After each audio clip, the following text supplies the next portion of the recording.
Айлтгаж мэдчлээ. Өнөөдрийн хэвлэлийн баг хурлыг иргэн сайн жаргал мөн миний би энх хоёр нараа хамтарч хийж байгаа. За энэ хэвлэлийн баг хурлаар Монгол улсын 2013 оны төсвийн гүйцэтгэлийн хүрээнд Монгол улсын ерөнхий сайдын багцад тухайн үедээ задаргаагүйгээр тусгагдсан 50 тэрбум төгрөгийн санхүүжилт ямар арга хэмжээнд зарцуулагдваа гэдэг дээр бид бас анхаарал хандуулсан. За ингээ энэ дээр хоёр бас асуудал дээр энэ хөрөнгийн санхүүжилтэн дээр бас гэмтэргийн шинжтэй ийм үйлдэл байна. Мөнгө угаасан ийм бас үйлдэл байна гэж бидний зүгээс бас өрчилж бас харж энийг ер нь хууль хяналтын байгууллагаар бас шалгуулах шаардлагатай юм байна гэсэн ийм үндслээр бол хэвлэлийн баг хурал хийж байгаа. За та бүхэнд би хэд хэдэн бас нотлох баримтуудыг бол нэгдүгээрт харуулна. За юуны урд бол энэ 50 тэрбум төгрөгийг ямар арга хэмжээнд санхүүжүүлэх ёстой вэ гэдгийг улсын их хурлын төсвийн байнгын хорооны тогтоолоор шийдвэрлэсэн байгаа. Энэ бол 2013 оны 5 сарын 1-ний өдрийн 02 тоод тогтоол байгаа. Өөрөөр хэлбэл ерөнхий сайдын багцад тусгагдсан 50 тэрбум төгрөгийг ямар арга хэмжээнд санхүүжүүлэх ёстой вэ гэдэг ийм тогтоол байгаа. Энэ тогтоол зааснаар үндсэн ийм 7 арга хэмжээнд энэ мөнгийг зарцуулна гэж тусгасан. Энэ 7 арга хэмжээнд. Өөрөөр хэлбэл энэ маань өөрөө төсвийн хууль. Энэ хуулийн хүрээ хязгаарт багтаж энэ хөрөнгө санхүүжүүд зарцуулагдаж явах ёстой гэсэн ийм тогтоол улсын их хурлын шийдвэр байгаа. За бидэнд ирсэн энэ баримтаар бол Монгол улсын ерөнхий сайд Норвын алтан уяг 2013 оны 6 сарын 28-ны өдөр захирамж гаргасан байна. 101 тоо захирамж гаргасан. За энэ захирамж дээр хоёр арга хэмжээнд мөнгө шилжүүлэх юм захирамж гаргасан. 101 тоо захирамж энэ бол ерөнхий сайдын захирамж.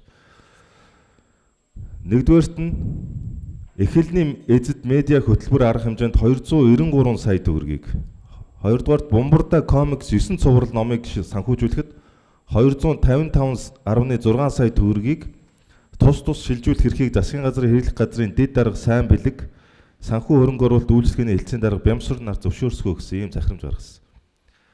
Огноог нь хараараа та бүхэн 6 сарын 28-ны өдөр гаргасан байна. За энэ 28-ны өдрийн захирамж гарсны дараа буюу 7 сарын 4-ний өдөр засгийн газрын хэрэглэх газрын тэргүүн дэд даргын төр орлон гүйцэтгэх сайн бэлэг гэж хүний гараа үсгтэй. Нөгөө талд нь нүүдлийн сурган өгүүлэмж төрийн бус байгууллагын тэргүүн Эрдэнэ баяр гэсэн ийм гарын үсгтэй. Өөрөөр хэлбэл саяны захирамж гарснаас хойш 7 хоногийн дараа байгуулсан юм гэрээ байгаа. За энэ гэрээгээр сая хэлсэн 255.6 сая төгрөгийг энэ төрийн бус байгууллагад шилжүүлэхээр гэрээ байгуулад за ингээд мөнгийг нь болохоор 7 сарын 8-ны өдөр Голомт банкны тус төрийн бус байгууллагт данс руу шилжүүлсэн байна. Тус төрийн бус байгууллагт. За энэ дээр бол бид энэ асуудлыг бол шалгуулах, хууль хяналтын байгууллагаар шалгуулах үндсэлтэй байна гэж үзэж байгаа. Яагаад тэгэхээр нэгдүгээр төсвийн хууль гэдэг бол өөрөө тухайн төсвийг зарцуулах өөрөө хан хэрэн байх хэвээр. Яг ямар арга хэмжээнд санхүүжүүлэх үү гэдгийг өртгөөр нь ч тэр арга хэмжээний төрлөөр нь тэр нэг үрчлэн зааж өгдөг.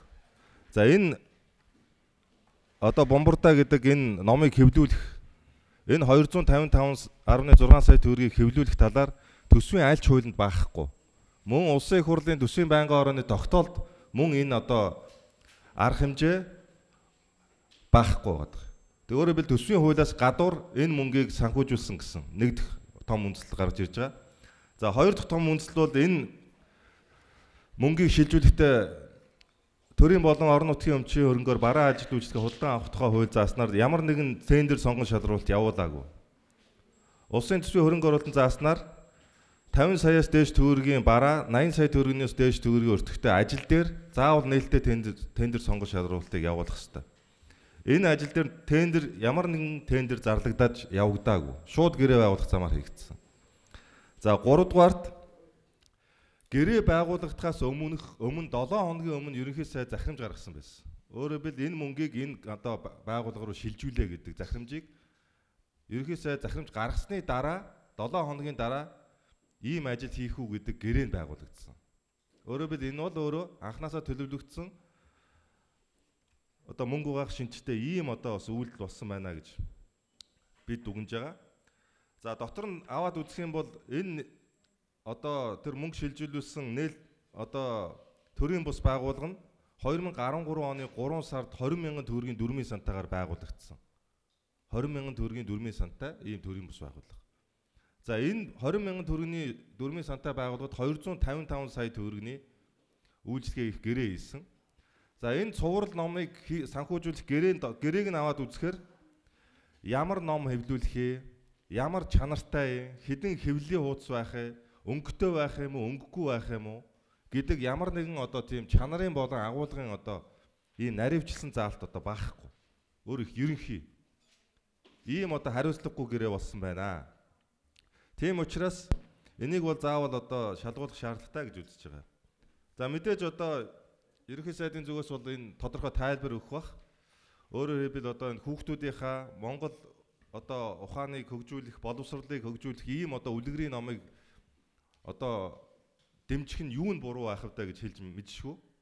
Тэгэхээр энийг бол бид бол одоо бас тайлбар гэж бас үзэхгүй гэж үзэж байгаа. Ягаад тэгэхээр энэ ерөнхий сайд засгийн газрын зүгээс бол гагцхүү төсвийн одоо хууль заагдсан ийм арга хэмжээнд л одоо төсвийн буюу татвар төлөгчдийн мөнгийг зарцуулах хэрэгтэй. Эннээс бол гадуур хийгдсэн. Хоёрдугаарт ямар нэгэн тендер сонгож шалруулалтгүйгээр шууд гэрээ байгуулах замаар хийгдсэн байна гэж ингэж үзэж байгаа.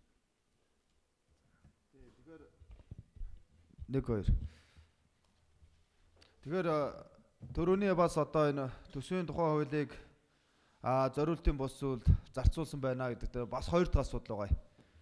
Ерөнхий сайдын энэ 6 сарын 28-ны өдрийн баг бас эрх шилжүүлэх гээд эхлэлний эзэд медиа хөтөлбөр гэдэг. Энэ эхлэлний эзэд медиа хөтөлбөрт нийтдээ 293 сая төгрөгийг мөн одоо төсвөөс гадна зарцуулсан байгаа. За тэгээд энэ 7 сарын 8-ны өдөр бүр боловсрол сувг телевизэд эхний урьдчилгааг нь голомт онхны тухайн дансанд шилжүүлсэн байна. За ингээд явахдаа бол төрөний хэлсэнчлэн мөн одоо зохион байгуулалтаа дээрэс нь өгсөн хувилсан шинж болоод илэрч явмаа. 6 сарын 28-нд гарсан захирамж 7 сарын 4-ний өдрөө хэрэгжиж эхэлж эхний ээлжинд гэрээ байгуулагдсан. 7 сарын 4-ний өдөр. Тухайн гэрээн дээр ямар нэгэн байдлаар энэ одоо эхлэлний эзэд медиа хөтөлбөрт ямархуу одоо зохион байгуулалтын ямар нэвтрүүлэг байх вэ? За мөн одоо хичнээн жүжиг тайзаас ч юм уу. За ажил гүйцэтгэлийн талаар бол ямар нэгэн тодорхой тусгасан зүйл байхгүй байгаа. Энэ гэрээ.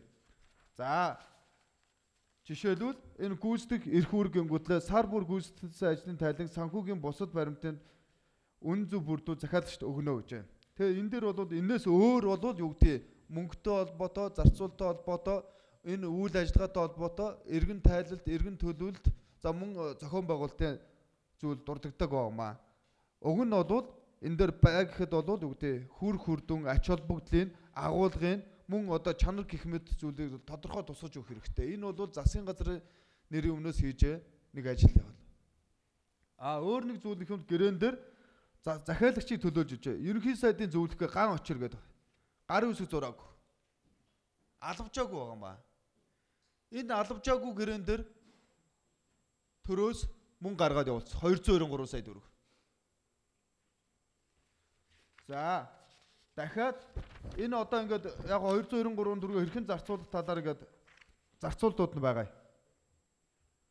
Тэгээд энэ дээрээс ингээд харахад дандаа ингээд ерөөсө задгаад явцсан. Урсгал зардал гингүүтлээ ус ундаанд ингээд 3 сая 192 мянга төгрөг.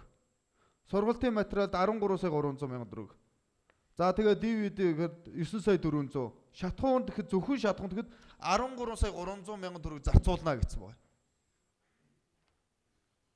За тэгээд доор нь дахиад бэлтгэл ажлынгүүдлээ тайзны зардал гээд 7 гингүүдлээ ерөөсө 20 сая төгрөгөө тавиад өгсөн. За тоног төхөөрөмжийн зарлингүүдлээ 5 сая төгрөг гэсэн байна. Бусад гээд 10 сая төгрөг ингээд ерөөсө задгаас ердөө 35 сая төгрөгийг бол ингээд задгаа хийцэн байна. Энэ дээр юу хэлэх гээд байна нөхөр өнөөдөр одоо энэ та бүхэн харж байна. Арилжааны телевиз хэд байна Монголд 20-30 телевиз байна. Энэ 20-30 телевизэд нөгөө бараа ажил үйлчлэгээ 50 сая 80 сая төгрөгөөс дээш ажил үйлчлэгэн дээр бол сонгон шалруулалт заавалчгүй явуулна гэж байна. Та ядаас ягаад сонгон шалруулалт оруулж болоогүй юм бэ? Энэ өөрөө бол төсвийн хуулийг бол ноцтоож өсч юм аа. Тэгээд дахиад энэ дээр нөгөө хянсан гэдэг дээр гар үсэх байхгүй. Захиалагчид төлөөж ган очрыг гар үсэх байхгүй. Ерөнхий сайдын зөвлөх. Ийм ноцтой асуудлууд байгаа маа.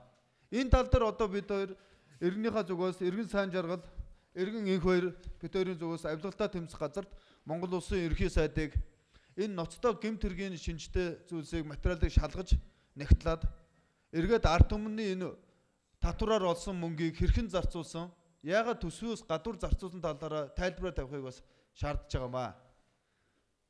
Нөгөө талаас түрүүн дахиад хэлэхэд энэ олон арилжааны телевизүүд байхад ганцхан нэг телевизийг авсан өөрөө бас цаана хардтал төрүүлж байна. Жишээлбэл энэ одоо боловсрол телевизийн үүсгэн байгуулагч гэх нөхөр бол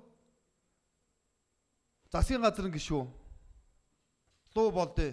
Бас хувь эзэмшдэг гэж байна.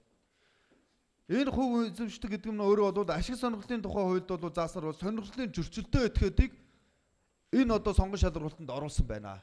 Энэ цаагаараа өгсөн хувилсан байна гэдгийг бас нотолж байгаа маа. За тэгээд сая одоо ярьж байгаа энэ их материалууд байгаа. За энэ их материалууд бол нийтдээ нэг 40-50 орчим хуудас одоо их хурлын тогтоолоос ахуулаад саяны хэлсэн мөнгө шилжүүлсэн гарын үсгтэй баримтуудаа хүртэл 40-50 хуудасны материал байгаа. Энэ материалуудыг бүгдийг Facebook, Twitter, сошиал орчинд бол дөнгөж сая 10 минутын өмнө тавьсан байгаа. Тийм учраас тэндээс та бүхэн энэ одоо их материалуудыг мөн одоо сая хэлсэн хэвлэлийн байгуулалт хийж байгаа хэвлэлийн мэдээтэй хамт одоо олоод үзчих боломжтой. Сайн жаргал энэ одоо Facebook хаяг Twitter хаяг дээр байж байгаа. За энэ хоёр миний биеийн Facebook, Twitter хаяг дээр мөн одоо сая тавьж ингэж дамжуулсан байгаа. За баярлалаа. За асуулт байна уу та бүхэнд?